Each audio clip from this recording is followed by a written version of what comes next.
Great. And Rebecca, whenever you're ready, I'll pass it to you. Great. Thank you, Meredith, and thank you everyone for coming. This is our second virtual session on the draft environmental impact statement for the comprehensive plan, focused on analyzing two potential land use alternatives versus a no build or no action alternative. It's required under the State Growth Management Act when you do large policy documents like this. So I'll kind of walk you through that process. I want to note that Meredith Herbst is here, who she's already kind of introduced herself. Brian Snodgrass is also here for support. He's a principal planner on our team and has done several comprehensive plans for the city and associated environmental review processes. And then Ann Broach is Vice President of Environmental Planning with WSP. It's a large national consulting firm that's our principal consultant on this project.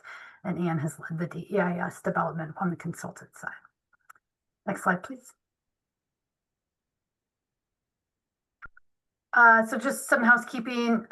So we'll have a presentation followed by Q&A. Please feel free to enter questions into the chat as we go through it, as you think about them. And we'll get to them after I present. Note that nothing you say here in this meeting, comments you make here are official comments on the DEIS. That's because of the SEPA process. So you have to make comments through one of the official channels. We will summarize those at the end.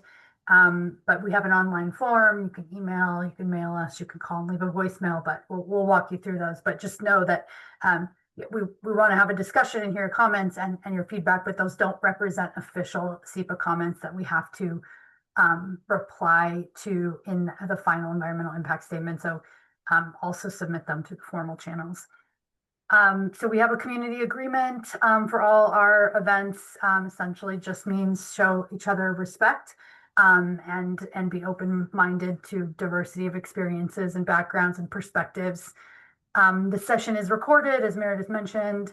The slides will be posted to our website. And thank you again for attending and being here and your interest in the project. Next slide, please. So again, just quickly on the agenda, we'll just provide a little sort of foundational information on the comprehensive plan and the land use alternatives that are analyzed in the draft environmental impact statement. We'll walk through what a draft environmental impact statement is. And what it has told us about the land use alternatives. We'll provide information about, again, providing those comments through the formal channel, and then what's coming next in the comprehensive plan update process, and plenty of time for questions and answers. Next slide, please. And so, yes, comprehensive planning is required under the Washington State Growth Management Act. It's essentially requires cities, counties of a certain size to do, which is most cities and counties in the state, to do 20-year plans that look at how they will grow and manage growth over time, and focus on several topics, which we'll go over with you, but in particular and most relevantly for this process, accommodating a number of housing and jobs that's needed to support the population increase. So this is really looking at the built and natural environment. So that's what you see when you walk outside your house, the houses, the buildings, when you drive around the city, the infrastructure that serves those uses, also open space, trails, parks, natural areas. So it's kind of the big plan for how the city grows and develops over time. We are required to update it every 10 years through what's called a periodic review process. That is what we are doing now. This council has adopted a vision for this comprehensive plan update, which is sort of the big, what are we trying to achieve? So the vision statement they've adopted is Vancouver is an equitable and prosperous community, which ensures that all residents, businesses, and organizations benefit from the growth and advancement we make together. Vancouver will be recognized for our quality of life, as evidenced by affordable housing in vibrant, safe, and walkable neighborhoods, access to jobs and economic opportunity for all, and leading edge efforts to address climate change. And then just one note that our last comprehensive plan was updated in 2011. A lot of change since then. You may be thinking, wait, that's more than 10 years ago, when I just said our periodic reviews happen every 10 years, and that's because of COVID and the pandemic. The state legislature delayed periodic review timelines for jurisdictions across the state, just given the sort of restrictions that were in place during the pandemic. Next slide, please. So comprehensive plans have to cover a lot of different things, as I mentioned, that again relate to the built and natural environment. So we have to have chapters on land use and development, housing, equity and inclusion, climate, economic opportunity, parks and recreation, transportation, public facilities. Public facilities includes a lot of stuff.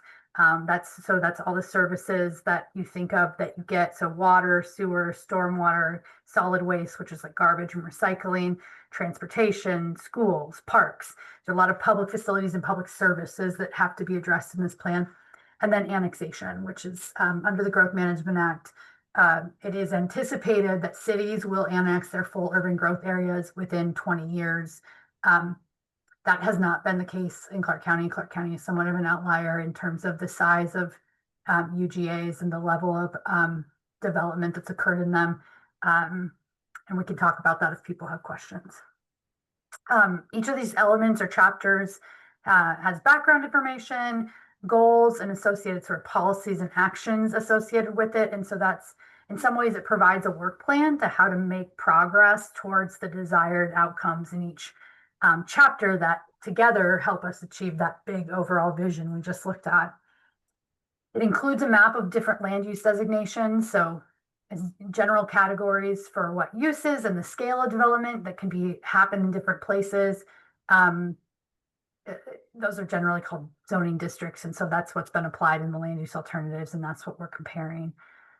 It includes a capital facilities plan. So what are the projects that we need to do in the next 6 years to keep up with proposed growth? And then over a 20-year period, we have to have less specific but information, because you have less specific information once you get 6, 8, 10 years out, but you still have can say things about the bigger facilities you're going to need. And so we're required to do that. And then as part of this process, we're also updating Title 20 of the Vancouver Municipal Code. That's the development code. So that's the regulations. When you come in, you have property, you want to build something that sort of governs all the rules about what can be built and where and how far back or close to the street it needs to be, and what you have to do in terms of making improvements to public infrastructure. So all that stuff. So that's also being updated. Next slide, please. So some kind of key concepts to understand when you think about comprehensive plan updates, and this one in particular. So we are, as part of this process, looking to simplify our policies and rules for development to provide generally more flexibility for property owners, also to align with state laws. We have to, again, allow and want to allow more housing at different sizes and income levels to meet the needs of current and future residents. We're planning for significant amount of more jobs to meet the needs of local residents, in alignment with what the market really can deliver. Again, jobs is, there's a lot of factors that go into why a business would start in a given location and who they hire. And so we're looking to just make sure that on the land use side and the regulation side, right, we're encouraging that job growth and investment in the community. Efficient delivery of public services. Council has directed us to look at, creating livable communities with amenities, services, jobs, and shopping near to where people live, and we call those connected, accessible neighborhoods.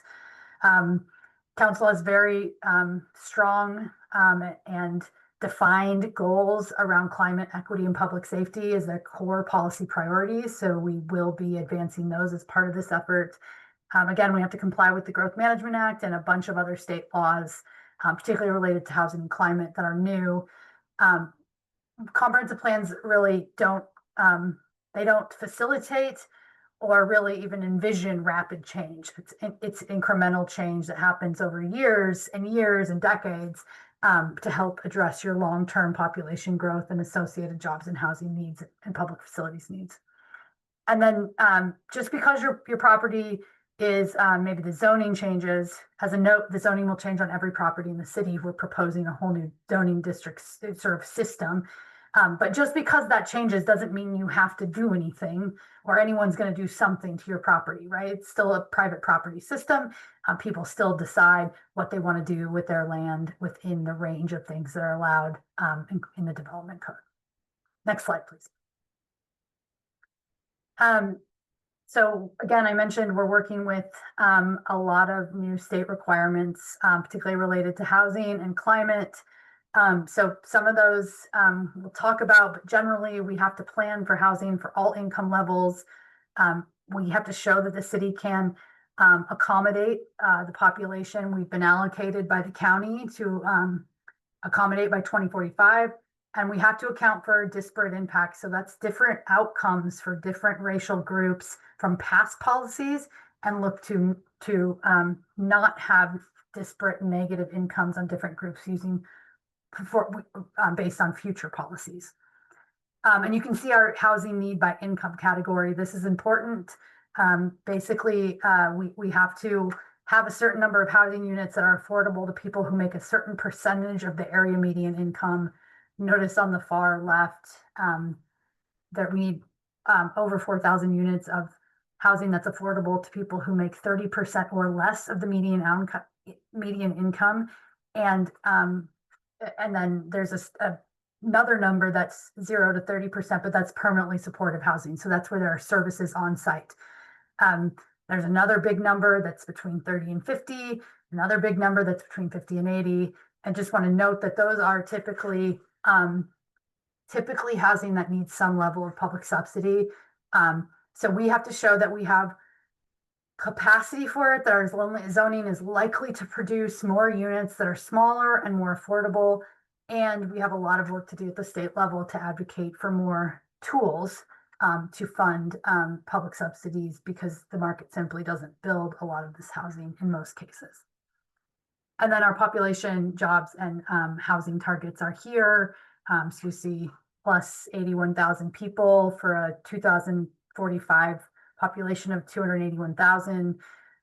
We need to add 38,000 housing units from today to serve our existing population and account for our current housing unit deficit, as well as that future population.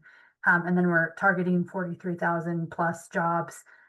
That's consistent with what we see in the economic data that we think is achievable, given Vancouver's market position regionally and nationally, and is a pretty aggressive target. But we hear a lot from people that we need more jobs here in the community, so people have to commute less far, enhances quality of life, etc.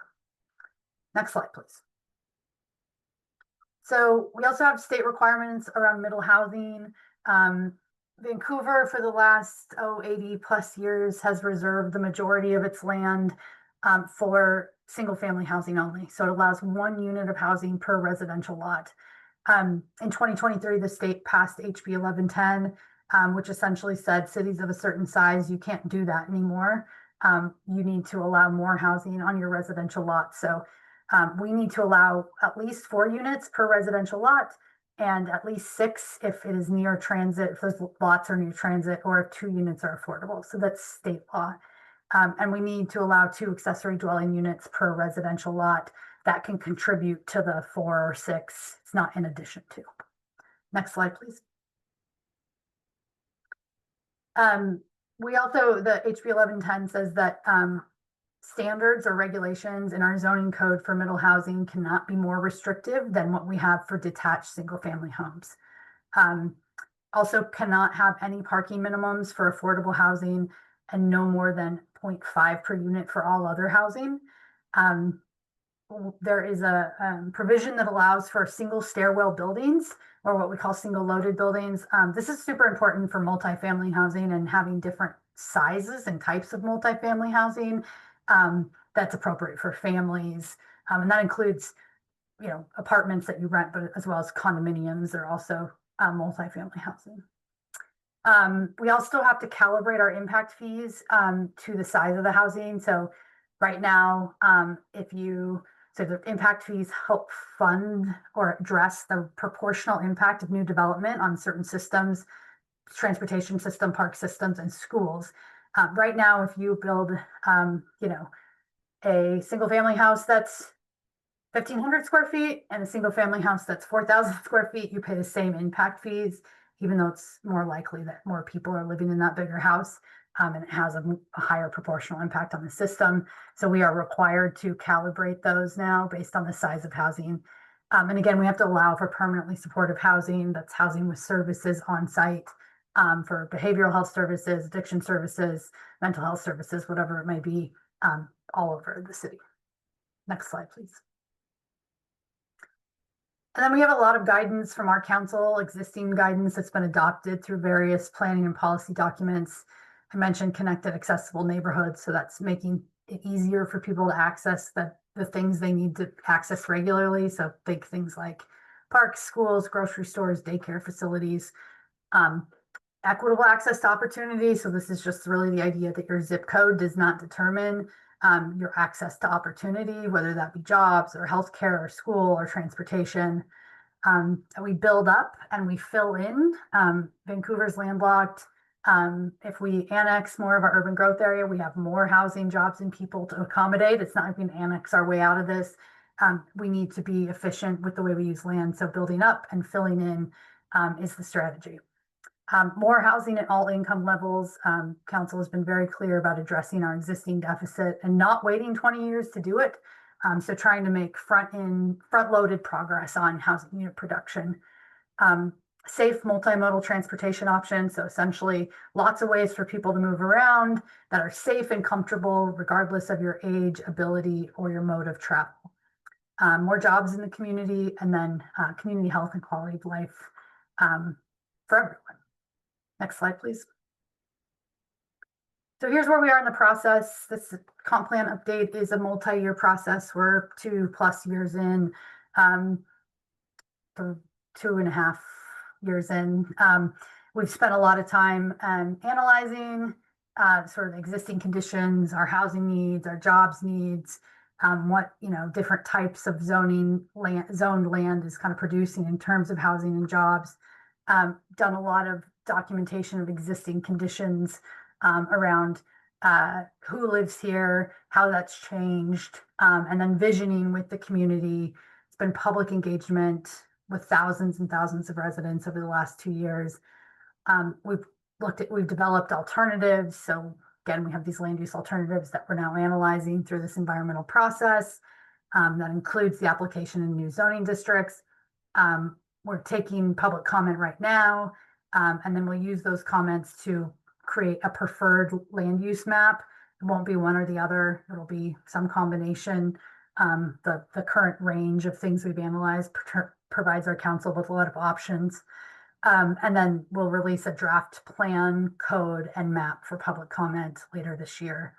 And eventually we will adopt a new version of all of those, and that'll be supported by a final environmental impact statement, which will require us to publish by theme and respond to all the substantive comments that are submitted from the community and other public agencies through the DEIS process. Next slide, please. So this graphic is kind of confusing, but let me walk you through it. If you start on the left, so what we see here are the inputs into the various alternatives. So if you look at the bottom, there's a no action alternative. That's what we've measured the action alternatives 1 and 2 against.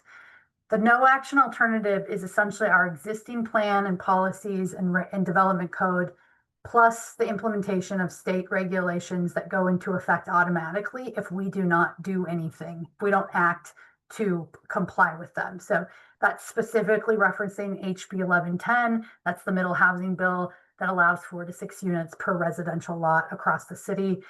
So if we don't enact a zoning code that allows that by June of next year, a state model ordinance will go into effect, and the state will be essentially forced to do it. So we want to do it in a way that works for our community. It really thinks about the specific pieces or characteristics of Vancouver, and so we're doing that through the comp plan process. And then alternative 1 and 2, these are different things, right? Different from what is happening today under our existing plan, code, and policies, and that's informed by all the things I just walked you through, city priorities, state requirements, our existing conditions and our anticipated future conditions in terms of population, housing, and jobs. And then also a lot of community engagement that has been done, again, for the full duration of this project. So those were inputted into a draft environmental impact statement analysis, where we basically said, what are the impacts in specific areas that SEPA tells us, sorry, SEPA is the State Environmental Policy Act, that SEPA tells us we have to analyze as part of this. And what are the proportional impacts of one versus another. So we've released that document. We're now in the public comment period. And again, those comments will help to inform the development of a preferred alternative with the City Council. And then we'll move towards adoption of a final plan, map, and zoning code. Next slide, please. So here are the new zoning districts. This is pretty simplified from what exists today. So you have a low scale neighborhood. That's essentially where middle housing goes. So middle housing is now anything from a single family detached home to attached townhomes to duplexes, quadplexes, sixplexes, stacked flats, cottage apartments that are kind of arranged around a common shared green or open space.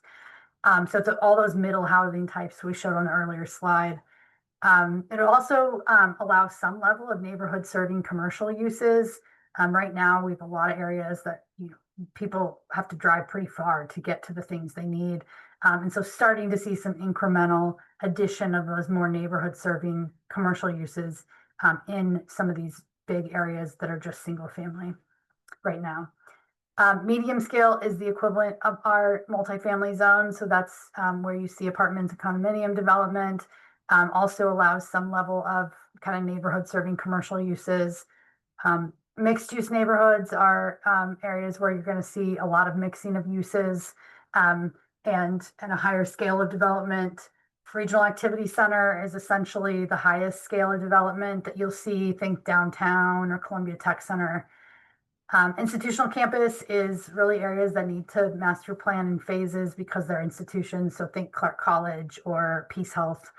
And then industrial and employment land is our light industrial areas. Those are areas that support manufacturing jobs, sort of different different employment uses. Heavy industrial is the same, but there's much more impacts from heavy industrial uses. So we tend to want to keep that away from housing. So think smoke, noise, etc. And then 2 parks districts, one for parks that are developed, one for natural areas that are not. Next slide, please. So in just terms of a quick comparison, in terms of what the DEIS found, I think for some people, when you hear about environmental impact statement, you're thinking you're going to see like very specific, like this has 2x things and this has 4 and this has 8 or whatever it is. But this is a very broad look because it's citywide, and it doesn't it's not looking at a specific development project. Like I've applied to put this building on this piece of land, and so we can analyze environmental impacts because we can say there's X% of wetlands and there's these development regulations, right? This is broader. It's looking at the policy implications of changes to a map and zoning districts and policies across the city. So generally, the no action alternative has the lowest impact in terms of the density, intensity, and the intensity of development and the mix of uses. Alternative 1 is higher than the no action, and alternative 2 is highest. You see this pattern throughout the analysis in the DEIS. In terms of the zoning districts, right, that no action, they would be the same as today. Alternative 1, there's, you'll see more low scale neighborhood than alternative 2. You'll see neighborhood and industrial and more neighborhood industrial employment land than alternative 2. Alternative 2 has more regional activity center and medium scale neighborhood land than alternative 1. Noting that all the alternatives, so the key difference here that we're comparing really is the density or intensity of development and the mix of uses. All the alternatives will accommodate some level of growth and development and change. We can't escape change. Change will occur in the next 20 years. The city is growing. People are moving here. new businesses are locating here. We have a lot of challenges to overcome related to climate and disparate health outcomes. So things will change. And then all of the alternatives allow at least 4 housing units per residential lot and 6 when it's near transit, or if 2 of the units are affordable. Again, and that's because even in the no action, HB 1110 has a self-implementing mechanism. Next slide, please. So DEIS, or an EIS, what's in it?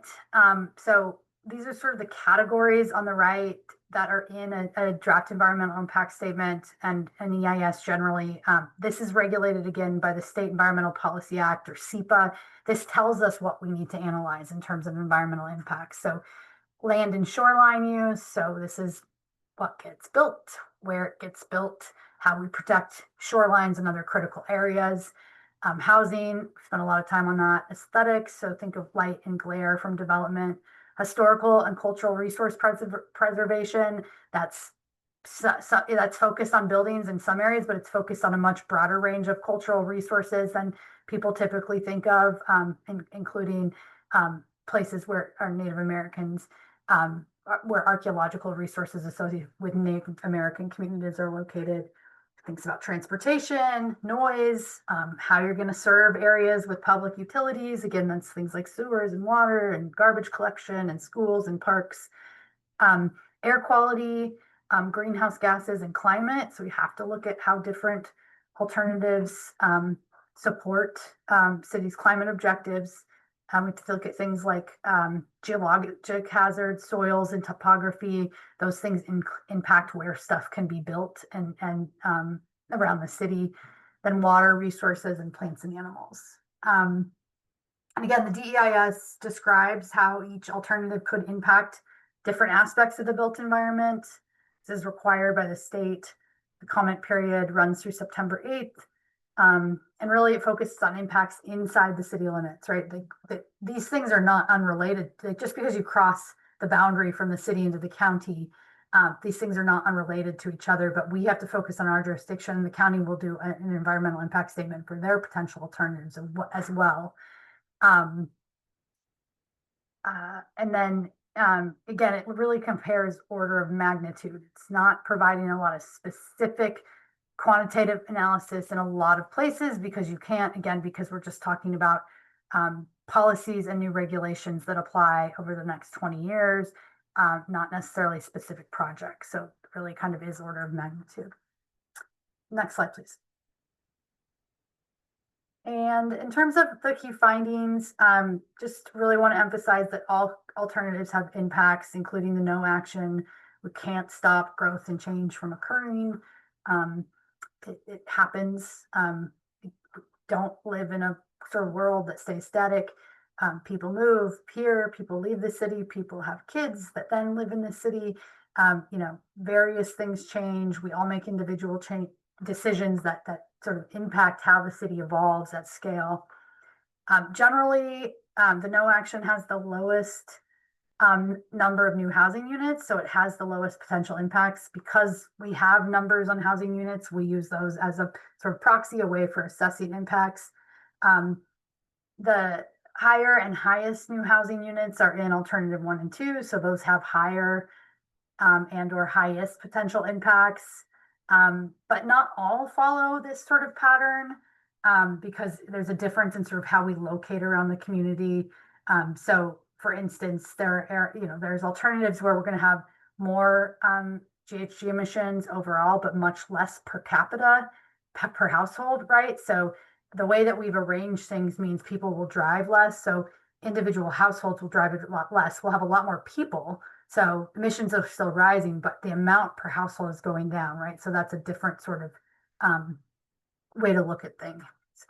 And then there are like lots of impacts that are beneficial, right? So if you have more housing and it's easier to site a small grocery store that serves your neighborhood, or it's easier to site childcare facilities, right? You have beneficial impacts that this doesn't necessarily get at because of the sort of the requirements of SEPA and the sort of focus on analyzing potential negative impacts, although we really try to point it out in the document. Next slide, please. And then again, overall impacts generally increase, but you do see, like I just gave an example, some per household impacts that decrease. So again, when you put things closer together, you see per capita vehicle miles traveled decrease in the action alternatives. And then if the updated plan and regulations are better at improving the community and environment, then more redevelopment or development can improve that as well, right? So it's actually better to have updated rules and regulations than the current ones.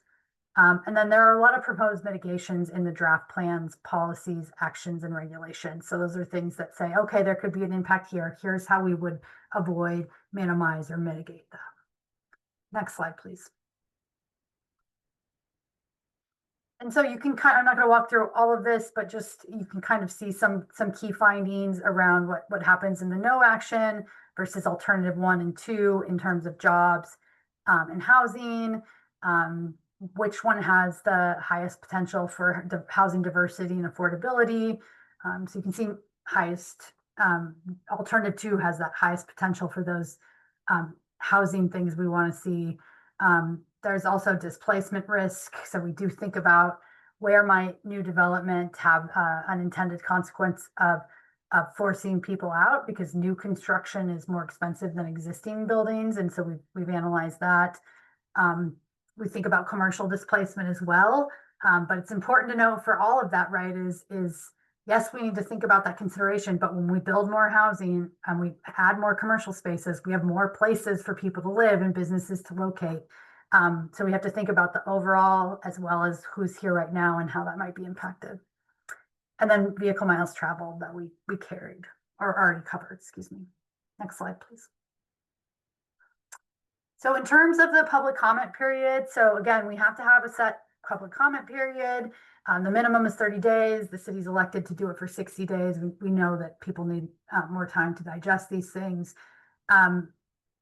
The comments that we receive, as well as the council's direction and all our policy priorities, will help develop this preferred map. And this will help really shape the neighborhoods of the city of the future, including what our neighborhoods are like, how we address climate change, its quality of life, how much access to opportunity that people have.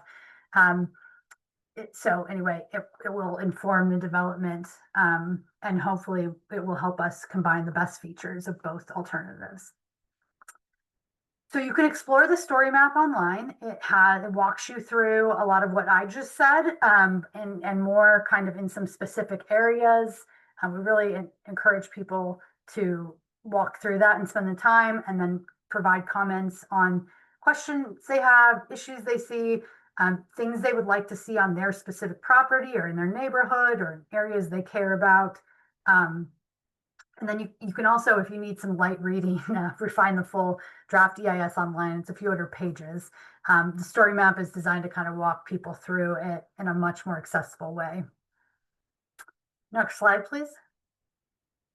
And then here's how to comment. Our preferred is that you go online and enter it into the online comment form, but you're also welcome to email it to the email address rvancouver2045@cityofvancouver.us. You can mail your comments at the address there at City Hall.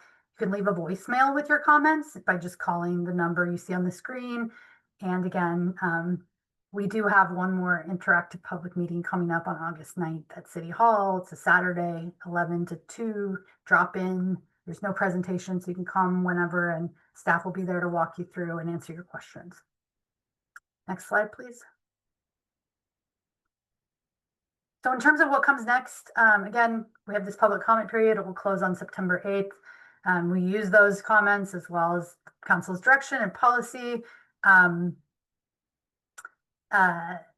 to inform the final or preferred map that council will review and refine and eventually adopt.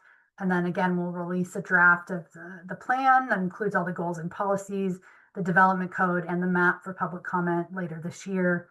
And eventually we will adopt a final comprehensive plan, code and map. And that will kind of provide a guiding document for how the city and the private sector invests in the built environment and natural environment over the next 20 years. But but again, we always take a look at these things. So it's not like we just go 20 years and don't analyze what's happening. We have to report out to the state regularly. And again, we do this whole process again, generally every 10 years to really be responsive to new conditions. Next slide, please. Okay, we've made it to the Q&A. Please feel free to raise your hand or put questions in the chat. Meredith will kind of moderate. She'll read out questions that are in the chat and call on folks.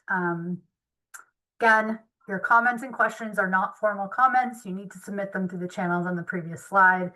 And then if there's anything we don't get to, we'll follow up with you to make sure everybody gets their questions answered to the best of our availability or our ability. Great, thank you, Rebecca. It looks like Elson, you've raised your hand, so go ahead and unmute. I have. Thank you very much. I'd come with some more questions. So I want to get some clarification. With the Heights District Plan, which was HX, you had maximum building heights of 80 feet or 6 stories. And that was all adopted through months and months and months of work that Rebecca and team did with neighborhood associations and businesses and so forth. That, as I'm looking at the map now, is a designated regional activity center. Am I correct in that assumption? If I'm looking at the color on the map? I think it is a mixed use in one and regional activity center in another. Okay, so looking specifically at the Tower Mall area, redevelopment area. Yep. That was 1,340 new housing units, about 120,000 square feet of commercial and office, and then another 119,000 of hospitality, civic, and church and multipurpose. Under the regional activity center designation, that changes dramatically. And so you're looking at minimum building heights of 3 stories, no maximum building heights. And so what I'm wondering is that's a much higher density than was anticipated under the Tower Mall redevelopment. Just wondering what the city's thinking is in terms of is that, and I would contrast that with mixed use, because mixed use goes up to, I think, 8 stories. Yeah. And so is the thinking that with the overlay now and the state requirements, that under regional use that you'd be looking, or regional activity center, Tower Mall redevelopment, that you might be, instead of going 6 stories, you might go 8 or 9 or even 10 in the redevelopment process? No, so complicated. Great question. So yes, the Heights district plan HX zoning was done through a very long community process. Elson, you were very involved in, and as always, I'm appreciative for your time. The state laws have changed for Right. some things. So and some of the application of different districts and the alternatives, right, is to provide the council options and to provide variation. And so I think so a few things. If it was mixed use or regional activity center, that would allow for taller buildings than what was anticipated through the Heights plan and the HX code. I will say that the risk is pretty low because the city owns a lot of the property and is committed to. So we're actually the developer. We're redeveloping those properties or working with private market to redevelop them in alignment with sort of our vision. And so I think that area is likely to develop, even if the range of options is different, because the majority is publicly owned. It's likely to redevelop much more in alignment with that vision. I think our council, when we're looking at developing these alternatives, they gave us direction about sort of how to think about different areas of the city. So major corridors, places with enhanced transit service, so BRT. And so we put some ranges based on that. So I think a really appropriate comment would be like, we like mixed use better. It's closer to the original Heights vision. I will say one thing that's changed based on state law is there's a lot of community conversation about parking and parking minimums in the Heights, and there will be no parking minimums in that area per state law because we're in it's the TOD bill between the TOD bill passed this year. These areas will not have parking minimums. And we are looking at getting rid of parking minimums anyway across the city because they're not really based in anything rational. And we found is that the private market builds the parking that they need because they have to get financing from the investors, and they have to serve the market. And so we're really looking at moving away from parking minimums. Of course, monitoring that and seeing how it works, but really trying to allow the market to decide how much it needs because parking has a lot to do with the cost of housing. In this case, though, again, because the city has some ownership, right?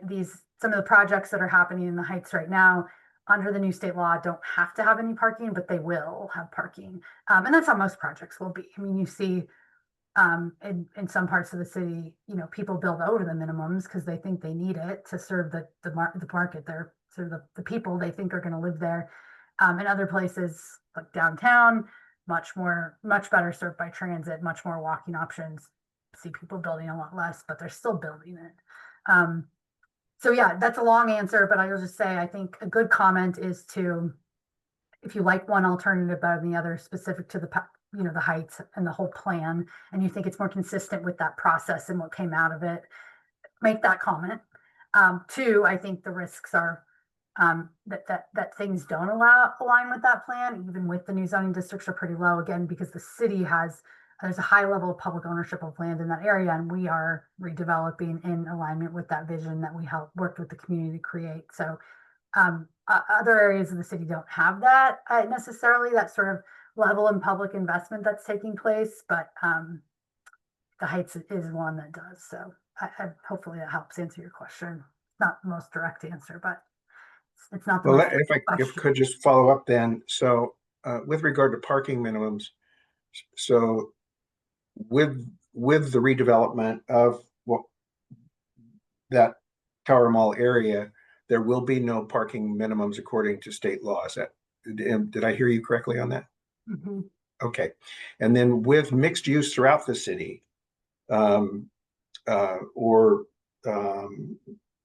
or medium scale or low, there's no parking minimum period according to state law. Is that correct? No, it's not according to state law. I think as a city, we're looking at moving away from parking minimums as a strategy. It doesn't really work. We get a lot of excess parking is what we see. People tend to build what they need. We don't want to make them build more. So the Heights is unique in that the transit-oriented development bill passed in the 2025 session will apply to it. But we are looking at removing minimum citywide for most uses, not for all uses, right? There's things that you have to have requirements for because but for a lot of uses, because again, we see that the market's building the parking that's demanded by each development. Okay, thank you very much. Mm-hmm. Yes, Brooke. Hi, thanks so much. I have a few questions. The first one, I was curious if you could elaborate on what is meant by displacement risk between the two alternatives. What would increase that displacement risk with alternative 2? Yeah, so the city has a displacement index. Great question, not intuitive. The city has a displacement risk assessment tool for residential displacement, right? So we look at who are the folks within the housing market that have less stability, right? Because they're renters, because their incomes are lower. And then where do those people live relative to what's happening in the housing market? So where are prices going up and at what rate? And so we're kind of able to see that there are different stages of displacement. And we can kind of see where you're in different phases. And so one of the things that impacts residential displacement pressures is new development and new construction and new infrastructure, because it makes areas more valuable. So a good example is prior to the first fine line on the Fourth Plain corridor going in, the city did an anti-displacement plan to try to keep folks in place so that they could benefit from that transportation improvement.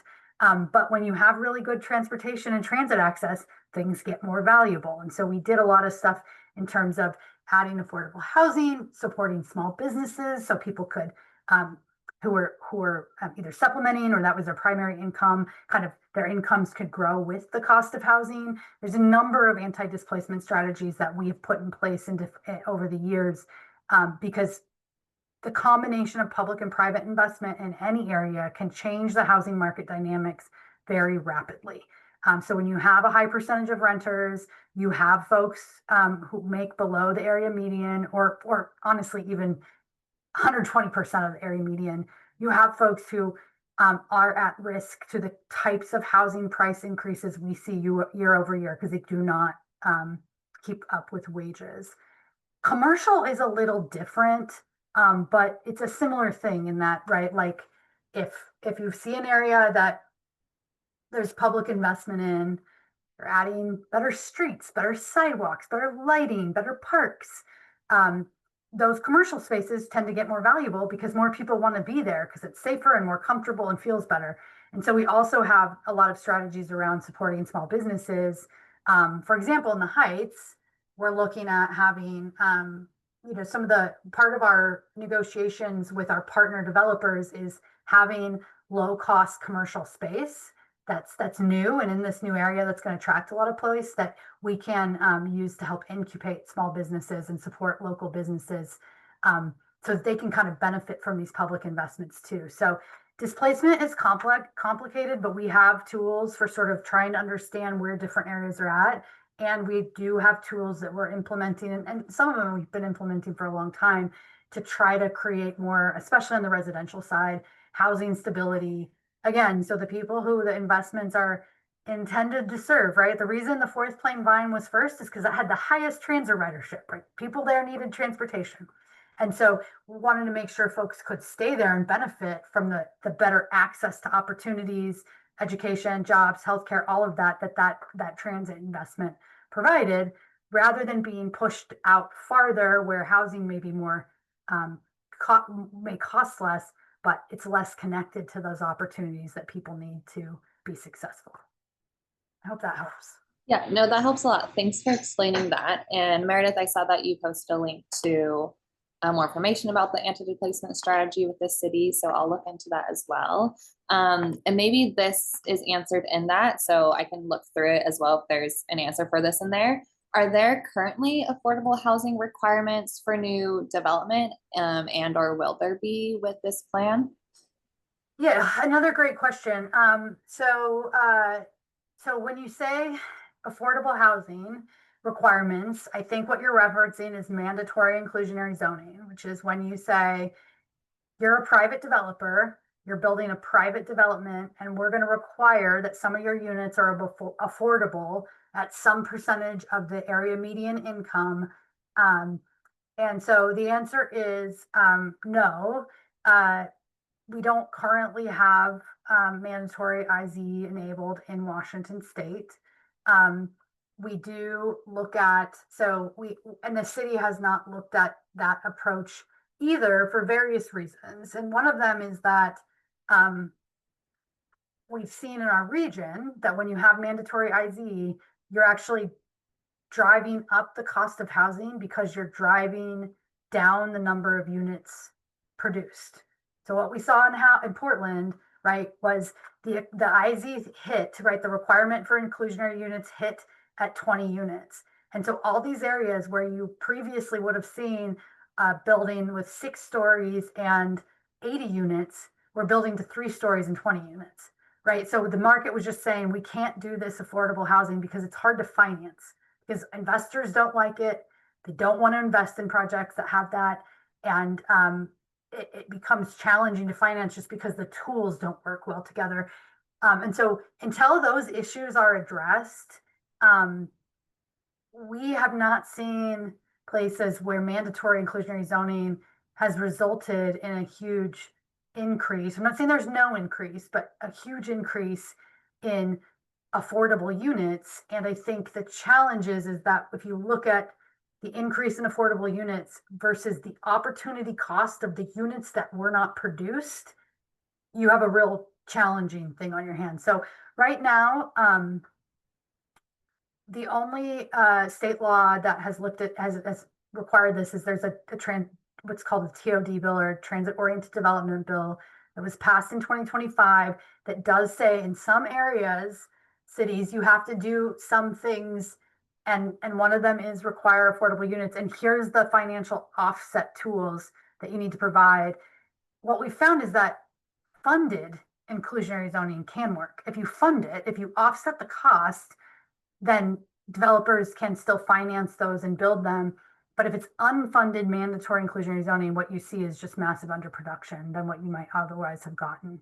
And that means fewer affordable units too, because people are trying to avoid that threshold. That was really helpful. Thank you for elaborating on all of that. My next question was, could you just expand more on what would be included in mixed use neighborhoods, or what would just not be allowed in mixed use neighborhoods? Just a better understanding of that. Yeah, we don't have the full like list developed. So like, let me give you kind of a theme, right? So mixed use neighborhoods would allow they allow housing, they'd allow office, they'd allow commercial uses. So think commercial use is a pretty wide range, right? But think eating and drinking establishments, doctor's offices, hair salons, coffee shops and coffee roasting, um, uh, you see offices for all kinds of sort of, employment uses, and then a lot of different residential, all the sort of range of residential types that you could put there, sort of housing types. And then the things that you would probably not see there, so you wouldn't see heavy industrial uses at all. So things that have a big external impact in terms of noise, odor, emissions, that kind of stuff. You wouldn't see what we call super like auto dependent uses. So you wouldn't see like a lot of auto body shops, things like that. You wouldn't see a lot of outdoor storage. So like, if you go to like a 7Ds, right, where there's a lot of outdoor storage of like plants, like those would not typically be in these areas because they take up a lot of space. They would be in other areas. But really quite a wide range. And I would say that the kind of the big difference between mixed use and regional activity center is that regional activity center would just like allow an even greater range of uses, including like big civic uses, performing arts centers, that drive a lot of demand, and sort of bring a lot of people into an area. Large medical centers, stuff like that, would be more appropriate in the regional activity center. So, but it's really a matter of the difference between mixed use and regional activity center is really a matter of scale. It's a kind of similar types of things. You just get more intensity at the regional activity center. Awesome. Thank you for that. And based on the Central Park neighborhood, so it seems like some of the biggest changes would be an alternative to the mixed use zoning along Mill Plain and Grand. Something I did notice on alternative 2, I believe, I noticed that around Hudson's Bay High School and just south of Mill Plain, there's this like green space currently on the corner of Mill Plain and Reserve. And alternative 2, it's not colored as anything. And alternative 1 is colored as red for mixed use. I was just wondering if you had any explanation or insight as to why that is, or what it means for alternative 2. I know we have a lot of people in our neighborhood who use that space south of Mill Plain for recreation. I am guessing that's a mistake in alternative 2, but let me just pull it up and look while we're talking. Because so basically what is zoned as parks in the alternatives are publicly owned, publicly accessible parks, right? So I don't know who owns that space. It may be a mistake. give me a second. I'm going to go look at it. And if any of the staff online can look at it too. Brooke, can you repeat where it was? You So said Reserve. I'm looking at the corner of the southwest corner of Mill Plain and Reserve. Ah, Basically just south of Hudson Bay High School, and there's mhm. kind of like a track around there. And I know a lot of different sports teams use it. Yeah, and I have no idea who it's currently owned by either. I wonder, it might be owned by the school because I just clicked on the parcel and it seems to be linked to the school parcel. You mean Hudson's Bay? Yes, yes. Yeah. So that's a good point. So all schools get zoning designations. There's not like a school zoning, right? They get zoning that aligns. It doesn't mean they do anything to change. So if it's owned by Hudson's Bay and it's not going to change unless the Vancouver Public Schools decides to do something, and that's not the city's decision. But school parcels do all get zoning. Okay, awesome. That's good to know. I know I had a few neighbors who were specifically curious about that spot because they use it regularly. Awesome. My last question, and maybe it's a deeper conversation. I know I received an email from you, Meredith, about passing along information to neighborhood associations. But yeah, just since I'm involved in the neighborhood association, I was hoping to disperse as much information as possible to neighbors, and also kind of curious to gather some comments from them in case they aren't wanting to take the initiative themselves. So I was just curious if y'all had any idea or thoughts on how to best organize comments from neighbors, if there's a way we could get physical comments and have them sign, and then I can submit it as kind of a collection of comments. Just curious if you guys had any thoughts on a process for that. Meredith, thoughts?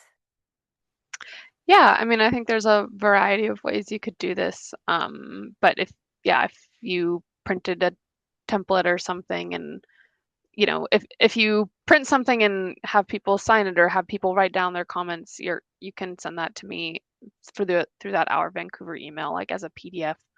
And that might be one way to do it. Trying to think of other ways. But yeah, if you kind of do something self-led that looks a little bit different than the comment options we have, but you gather them and like scan them in or collect some sort of online thing that you make into a PDF, you can send that to the email address and we can like log that PDF as a comment. Okay, awesome. And correct me if I'm wrong. Nope, that sounds good. This actually came up in our last virtual meeting too. And if there are kind of individual comments within a package, we can take care of sort of separating them out once they come in. So whatever is easiest for you all, we can work with. Cool. And I'm guessing just the main things to have to identify who comments are from would just be like name, maybe address, and then a signature. I'm just wanting to make sure they're all considered official individual comments. Meredith, what do we require on the online form? I think we require a name and maybe an email address. So just I think a first and last name. And is there anything else that they would need? Yeah, I think the name is probably most important, and some sort of contact information of their choice, whether it's phone, email, mailing address. Signature, I don't think really matters. This, it's not necessarily, I guess, formal to that extent. So. Awesome. That was super helpful. And with that, Meredith, I saw in the email you sent me info in several languages. I know maybe this is a question for Office of Neighborhoods. I know we're able to print newsletters each month. I was just wondering if there's any additional support for getting some hard copies of those forms or those info in different languages to disperse among the neighborhood.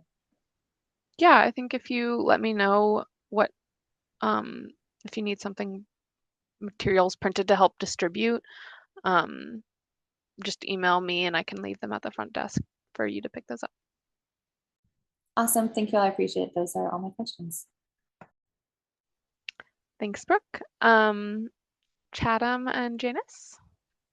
Hey guys, Rebecca, just a short point of clarification on mixed use and a medium scale. Would that allow like bars, restaurants, marijuana shops, different things like that? I'm thinking about small retail and what I'm seeing in Portland on, the first floor, the commercial level of these, 6-story places. I see a lot of vacancy for one thing, but that's Portland in general. But it would, like for instance, bars and marijuana shops, things like that, be allowed in mixed use and medium scale. Yes, yeah. So, I mean, I think eating and drinking establishments would, with some rules, performance rules, right? So that we would want to make sure that there's kind of rules around how they operate, so they're not sort of creating issues for adjacent residential uses. Marijuana is regulated differently. Brian, are you on the line? Brian Snodgrass here. Yes, I am. Can you They- explain marijuana to everyone about where it's located and the limits on it and stuff? Yeah, it's extensively regulated by the state, although there are some local choices to be made, which the city does in its ordinances. The number of stores is limited by state law. In Vancouver's case, it's 13. And there are requirements for the distance that those stores can be located, buffer zones, essentially, that those stores must observe from the nearest of various kinds of uses, typically uses that will involve younger people, but not only. Schools, for instance, are probably the biggest one. There's, for some of those items that require buffering, the law has become more flexible in recent years. So the city, if it wished, could reduce some of those buffers, but it's still overall something that has quite a bit of state regulation associated with it.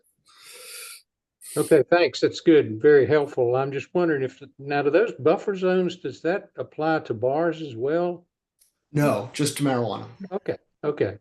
And it's important to note that we don't, so there's, Brian, how many marijuana permits are allowed in the city right now? For stores, and there's a distinction Sure. between the retailers and then the producers of the marijuana. But for stores, it's 13.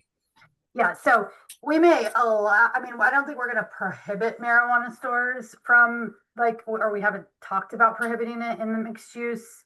I don't think we'd allow it in low scale, medium scale, though again, we haven't talked about it, so tell us what you think. But in the mixed use and regional activity center, I think we'd allow it, but just know that like it can't take over. There's only 13 allowed in the whole city, and all those permits I think are currently utilized, right, Brian?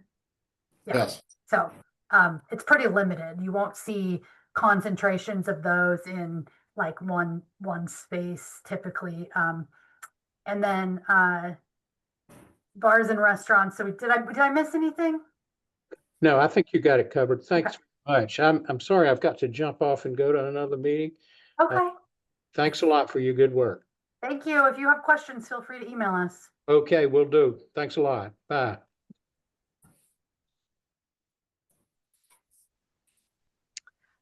I don't see anyone else's hand raised or any questions in the chat. If you do have a question, now's a good chance. Elson? Yeah, just to clarify on public comment, so long as somebody submits their name and address, that is sufficient for public comment, period. They don't have to put email and so on and so forth. It would be good if they put contact information so that, and jump in, but so that we can tell them when the FEIS is published and all that. Do we require that, Anne?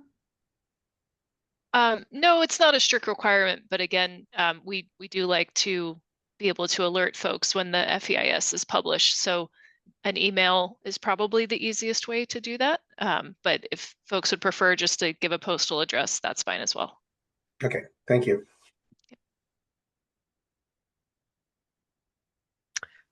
Yes, Kristen. Hi. I don't know if this is the right place to ask this question, but I was just wondering if there's anything being done to encourage or um, the redevelopment of existing commercial spaces that are somewhat underutilized over, creating brand new space in an existing neighborhood. Oh, yeah, yeah. I mean, I think, yes, so redevelopment is a big focus. So, I mean, we essentially in Vancouver are landlocked. We have very, very little what we call greenfield, so areas that haven't been developed before. So most of it is going to be redevelopment. And we anticipate, so as through this process, we've heard people want things in their neighborhood, things they can walk to, cafes, small markets, small dentist office, childcare is a big one, right? And so people want that. Will a lot of that go in neighborhoods? No, no. A real limited amount will be allowed in the low scale and medium scale neighborhood. It will probably be the place that it's not feasible in the short term. You may see, I mean, very, very slow kind of change, but I think most of it you're going to see in existing commercial space or in areas that are sort of more um, that provide more opportunities for customer interface.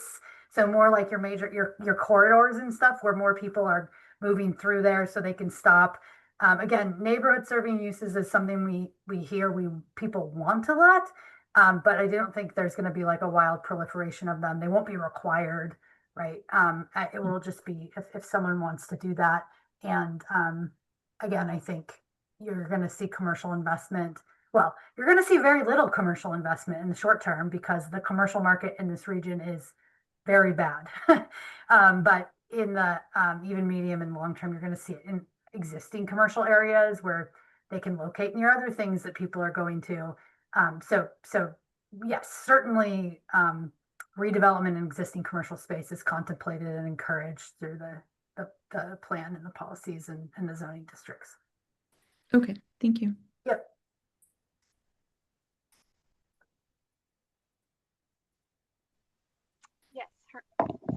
Yes, Herman.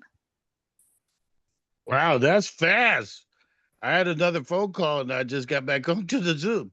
Okay, so I heard a lady talk at the Vancouver NAACP meeting. That was not you, Rebecca, was it? I think it was Meredith. No, that was I me. think Hi, it was. Yes, Herman. she just I raised her remember you. hand. I We, said, Meredith. Okay. Hey, what's up? What's up? Okay, so I'm bringing the question back, Meredith.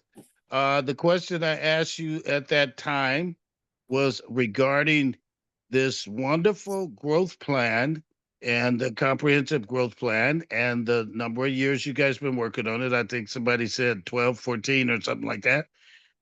There's a lot of dollars that go into the community for these kind of things.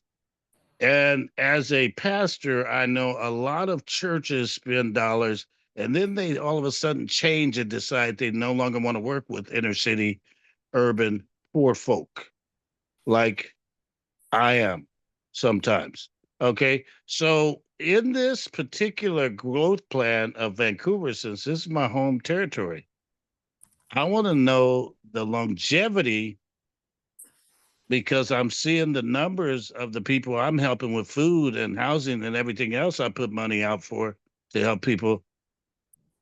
Um, how do we get some of the numbers to go down instead of rising numbers of homeless, poor, people with hungry bellies? It's a big question, but tackle it. You guys are smarter than me. So is the question, thank you, is the question specifically about, so as we have more people are moving here, how are we specifically addressing houselessness and folks who are facing, housing instability, hunger, that kind of thing? Correct. And the number financially, see, I've been a pastor 40 years, so budgets is what I love, especially when people tell me in 12 years of the growth plans committee, I would imagine some of you might get paid 100,000, some of you might get paid $1 million. I don't know what you get paid, but I don't really care. But I do like to know the numbers for which is going out to the serving the community. those numbers are matching some of the dollars seeing of having a wonderful staff for 12 years doing a growth plan? Okay, a couple things. We've been working on this since 2023, so not 12 years. Two, that's the typical length of these plans that are required by the state. Three, most city revenues go into public, out into the community to provide services. So those are things like we've talked about that this plan touches on: water, sewer, garbage collection. We fund affordable housing. We fund eviction prevention. We fund financial literacy, small business assistance, the transportation system, police, fire. So there's a lot of things that the city revenues go to support. Very small proportion of it is staff. I would say that the part of this plan that will kind of walk you through that by what we're anticipating on spending and what is the capital facilities element. So how we are going to, what things will cost, the services we provide, what they cost, and how we'll pay for them. And that will be outlined in the capital facilities plan. And again, that's everything from utilities and transportation to things like police and fire, emergency services, schools, parks.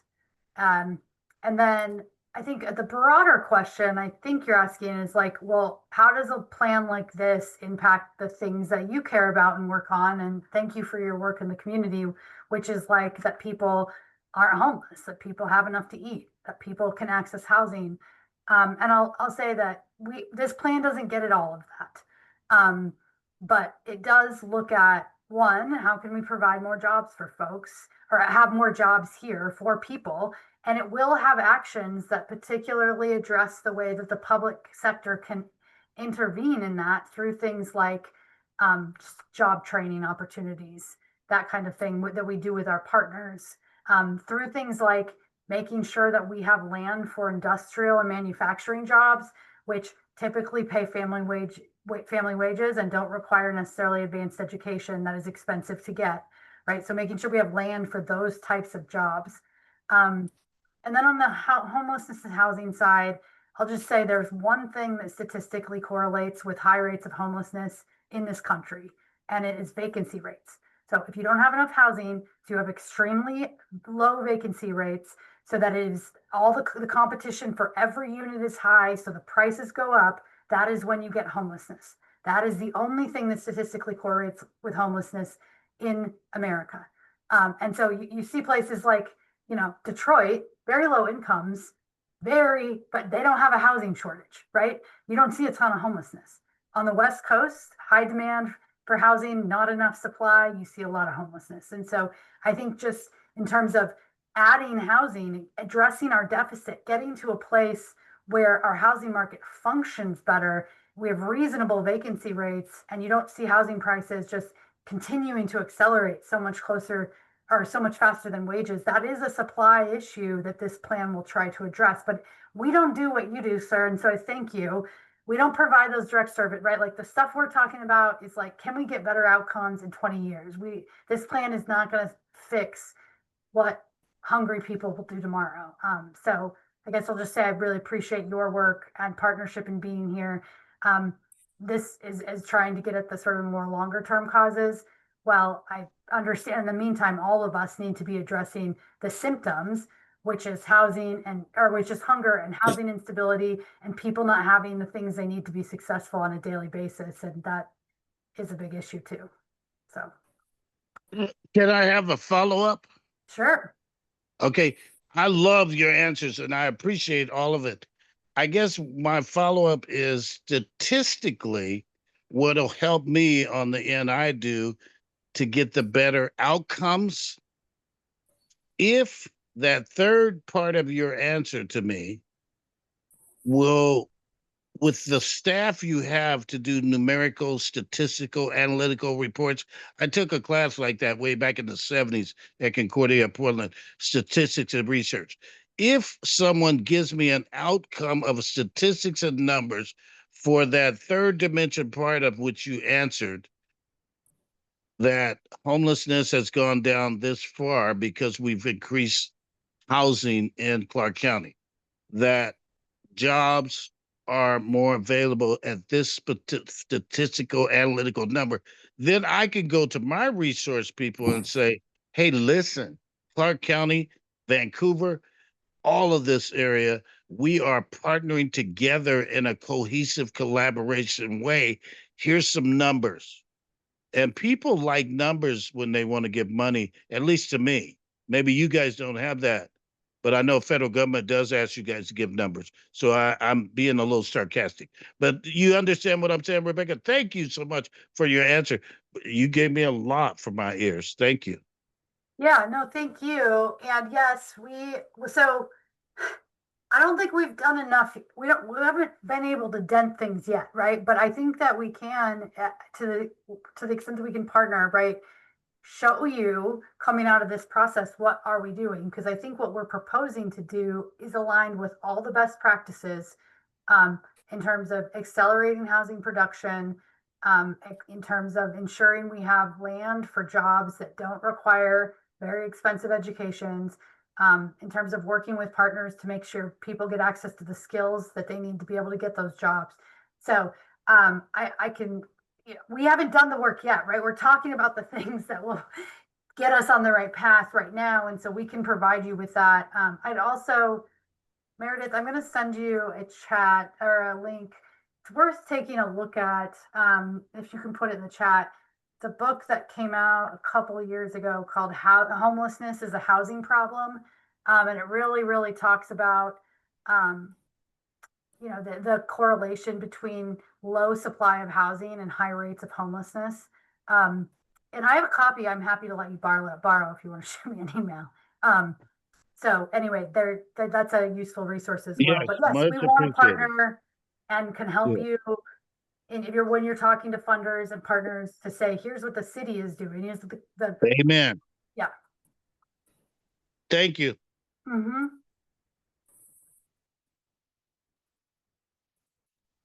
Thanks, Herman. Other questions? There's none in the chat at the moment. Feel free to raise your hand. And of course, we'll stick around until 1 p.m. in case anyone else jumps on until then. But I think that concludes. We don't need to take any more of your time than if needed, but we'll stick around. Let us know if you have questions.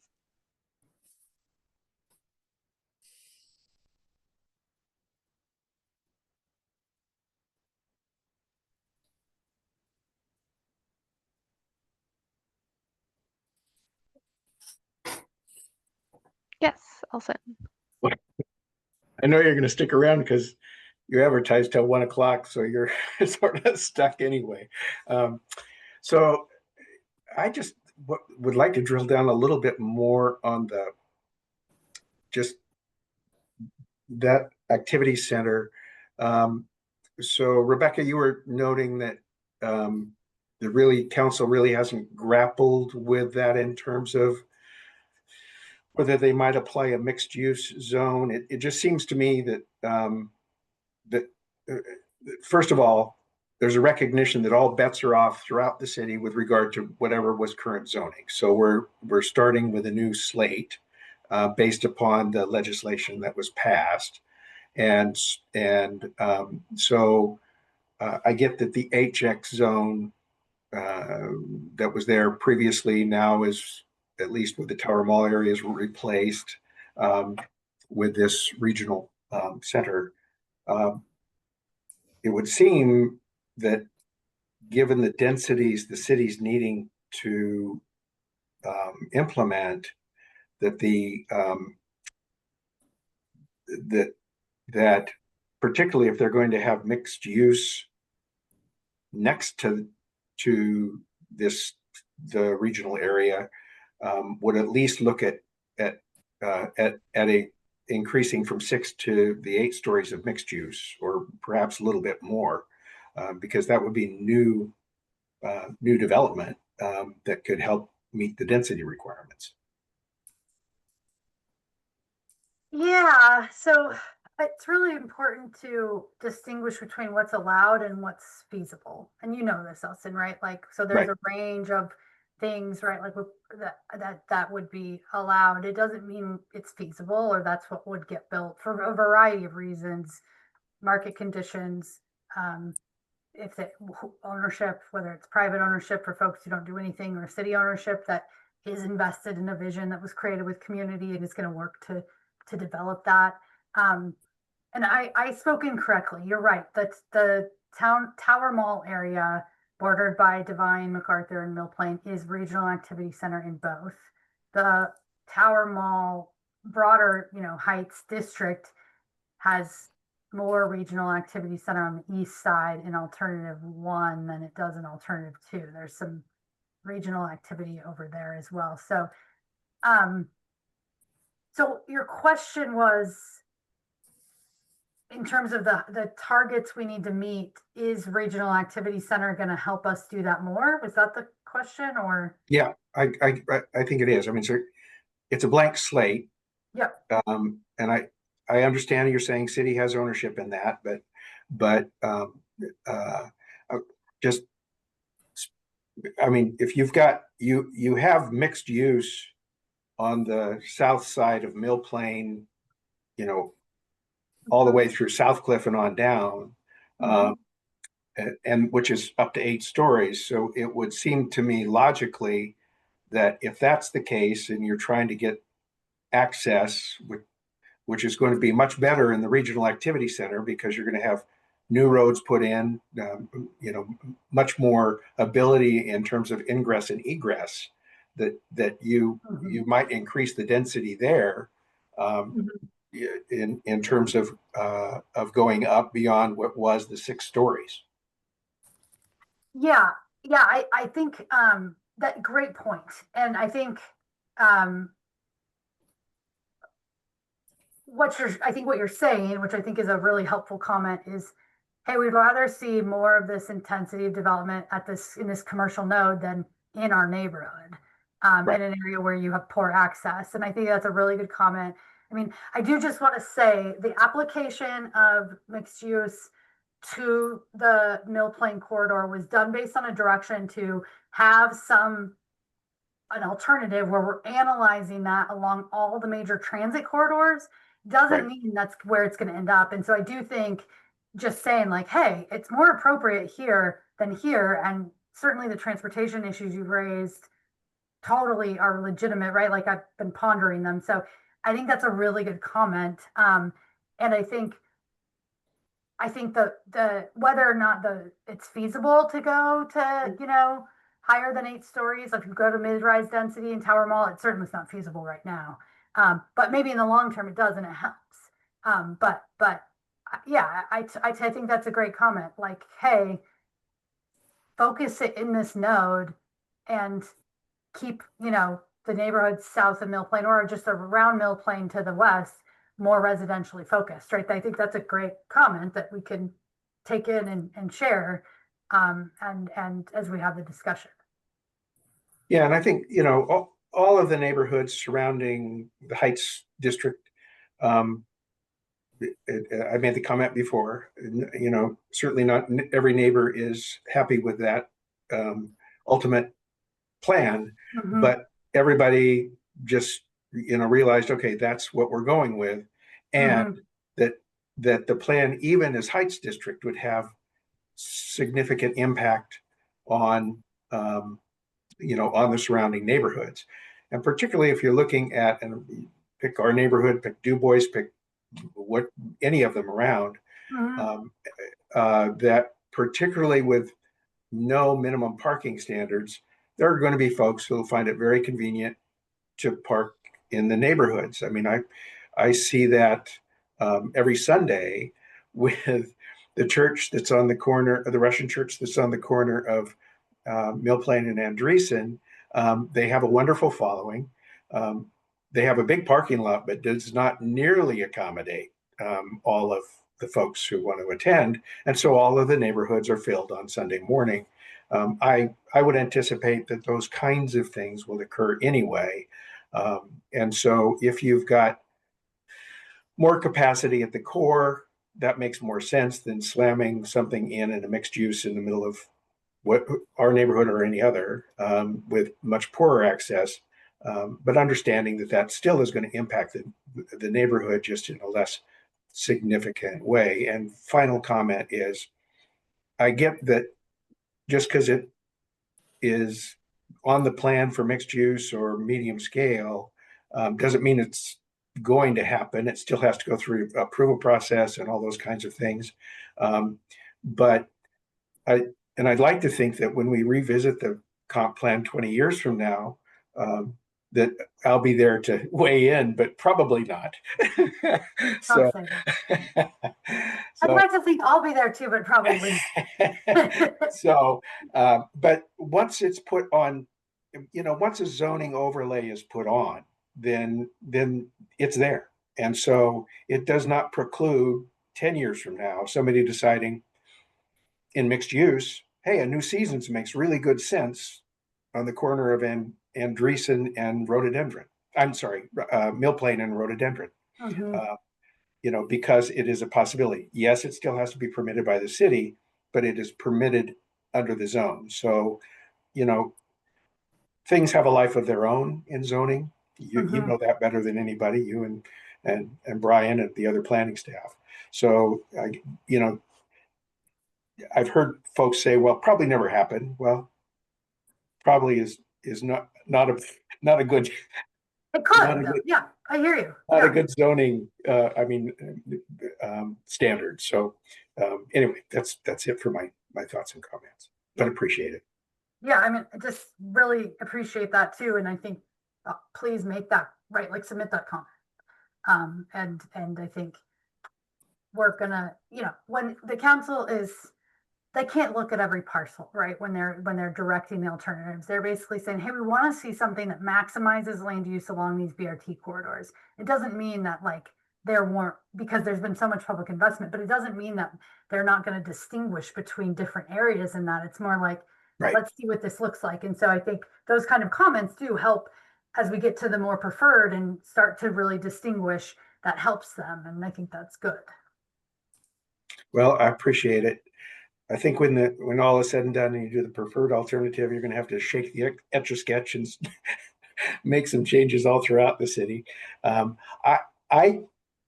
of the things, and I know you guys have tried to do outreach a lot, is that I honestly don't think that folks who are sitting in the middle of a neighborhood, wherever in Vancouver, understand that there is going to be a low scale overlay for everybody at a minimum, in order to meet, as I understand it, state law.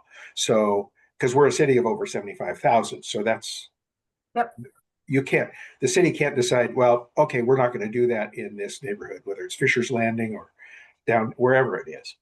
So I think that's going to be a big wake up call for lots of folks. And I know you've tried to do outreach as best you can and publicize, but as I do, people go on about their daily lives and don't necessarily pay attention to things. So, yeah, no, I think that's for me at least. I do a lot of the outreach and stuff, but I think that's a good note for me to maybe in the next connects email that the city sends out, or the next neighborhood's email that gets sent out, maybe highlighting that specific thing. I think it's kind of been there throughout here and there, but to maybe try and. Well, you have educated folks throughout this process over the past several months, but it's not till really the maps hit that people understood what that meant. And so, but it doesn't matter if you're here or Renton or Spokane or, everybody's under the same legal requirements. So, but it doesn't take away from the surprise, I guess, that people are going to have. So I think that Meredith, that'd be really good to let folks know the train's coming down the track, as Rebecca points out, whether they want it or not. So Yeah, I think Meredith, maybe in the next round of like emails directly to neighborhood leaders too, we can say that in the VNA stuff and neighborhood newsletter, like what did, yes, engage in the complaint, but like, what does this mean for you? The state is pat, like try to, these maps are available.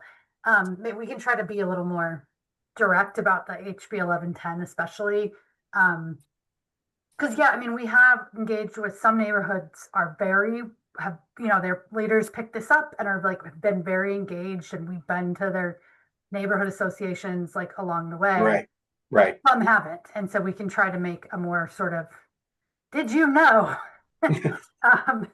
appeal to them to try to get them sort of involved in get an opening for us to go out and talk to folks. And I think I'm sorry to commentary, but HB 1110 was passed, but it was a very bipartisan effort, and passed overwhelmingly in both the House and the Senate. So, I've heard people say, well, we got to go back to the legislature. And, if you look at the numbers, legislature's not going to come back with a revision here, because if you just in terms of the sheer overwhelming majorities in both houses. Yeah, I mean, I think and this is my personal opinion, right? But my read of it is, right, the legislature, people are screaming at them about housing and homelessness. They're screaming at them. Yeah. The locals won't change their land use laws to allow more housing to get built. And so they eventually just said, we're short 2 million units in this state. Everybody of any size is going to have to do their part. We're raising the floor, basically, because people wouldn't do it at the local level. And I think that there's just a sense like it had to be statewide. And because it's hard. I mean, right, the housing market is complicated. Homelessness is complicated. Behavioral mental health stuff is complicated. It's hard to get, I think, folks to see that all of us are responsible for the change that is happening to some degree or another, because we moved somewhere or have lived somewhere but had kids or grandkids and we want them around or whatever it is, right? And all of us need to be responsible helping address these problems, and we cannot continue to think somehow we're going to solve them without everybody enduring some amount of change. And that's my read of but I think that's why it was so bipartisan and passed so easily, is because there's just a recognition at the legislative level that you simply cannot pass this without doing these things. Well, I'll get off my editorial soapbox. No, I appreciate in terms of public awareness, that's just a suggestion. So yeah, no, it's very helpful. Thank you. Thank you.